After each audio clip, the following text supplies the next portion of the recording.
I know some of you are thinking to yourself, at 17 millimeters thick, how has Sinn watches been selling this case shape for over 60 years? Well, stick around. I'm going to talk about how great of a tool watch this is, and how it wears, despite its stated thickness, and also how it wears compared to some other well-known watches. I'll also give you some history and show you some things you may not have known about the Sinn 103.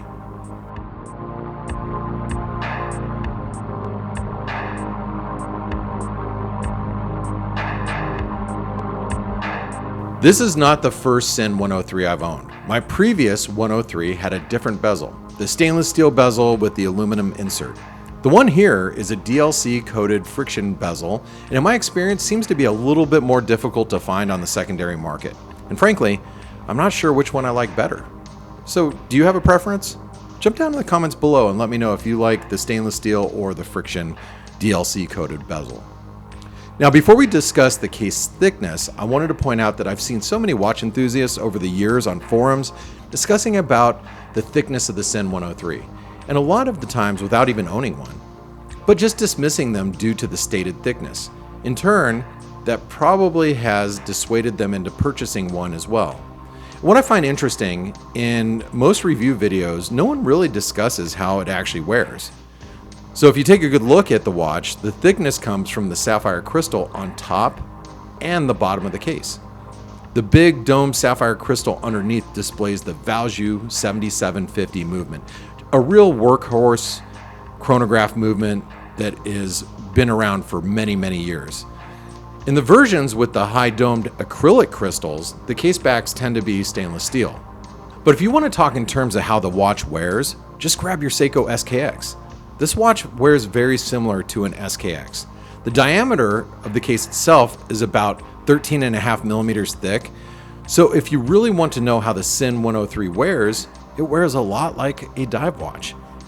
And as a pilot's watch, with the thick sapphire crystals surrounding the movement on top and bottom, and the screw-down crowns of the chrono pushers, the Sinn 103 has the same water resistance as most dive watches on the market at 200 meters. That makes this watch a very useful tool watch through and through. Plus, at 41 millimeters, the watch will wear well on most wrists.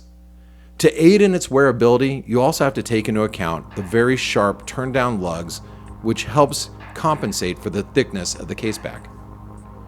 Now, another watch that I recently reviewed is my Marathon Marine Corps GSAR.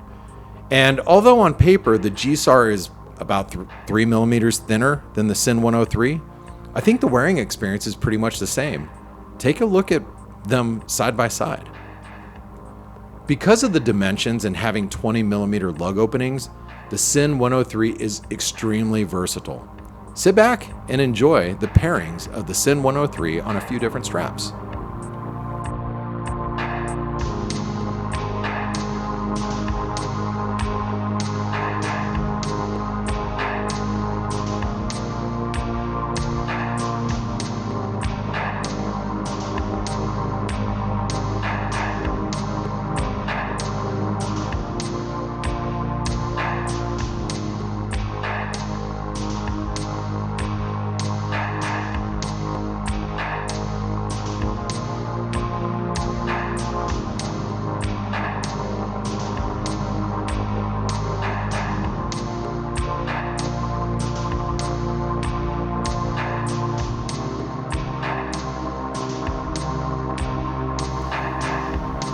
What is truly amazing to me is that the Sinn 103 case has been in existence since the 1960s and continues to sell in present day.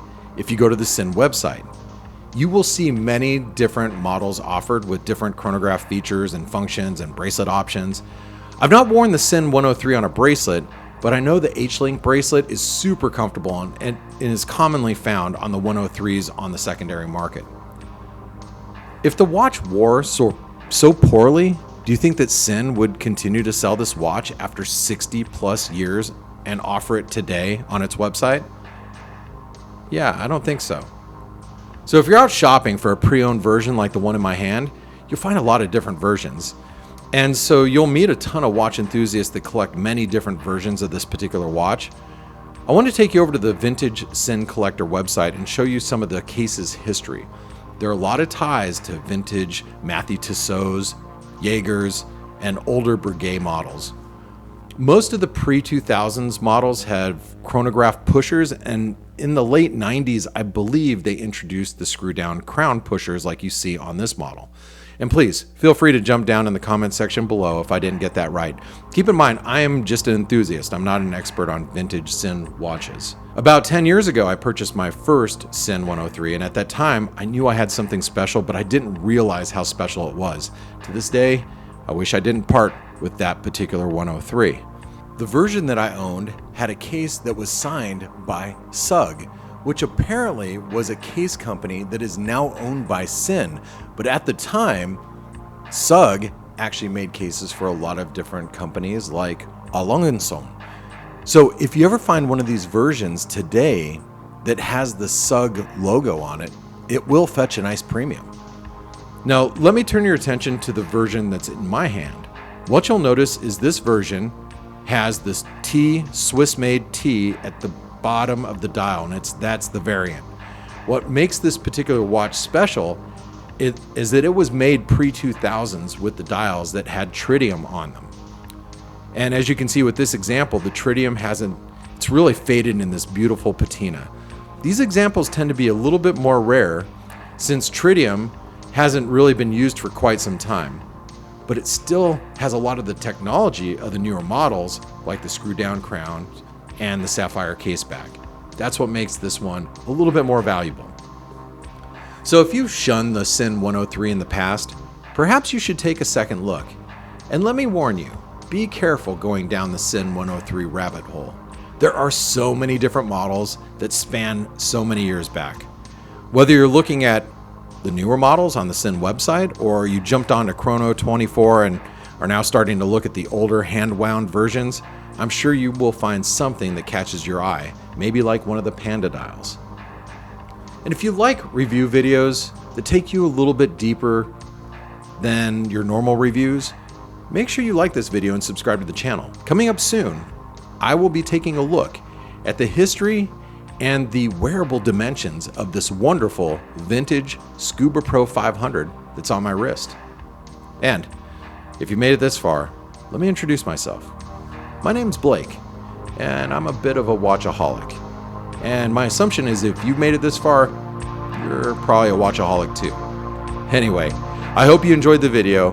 Make sure you subscribe to the channel, give me a thumbs up, and I'll see you guys in the next video.